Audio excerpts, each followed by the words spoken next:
Yemək çatdırılması ilə bağlı 5 əsas dələduzluq sxemi açıqlanıb. Bölgə TV xəbər verir ki, Rusiya Daxili İşlər Nazirliyi yemək çatdırılması xidmətləri ilə əlaqəli 5 əsas fırıldaqçılıq sxemini müəyyən edib. İlk sxem saxta saytlar və mobil tətbiqlərlə bağlıdır. İstifadəçilər şəxsi məlumatlarını daxil etdikdə bu məlumatlar birbaşa dələduzların əlinə keçir. İkinci sxem sifarişin ödənişi zamanı güya baş verən texniki səhvlərlə əlaqəlidir.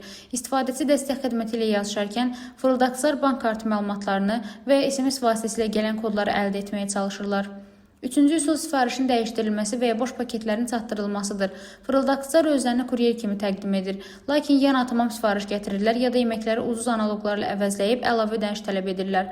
Bundan başqa dələduzlar saxta indirimlər və sifariş izləmə linkləri adı altında phishing keçidləri göndərirlər. Bu keçidlərə daxil olan şəxslərdən bank kartı məlumatları istənilir.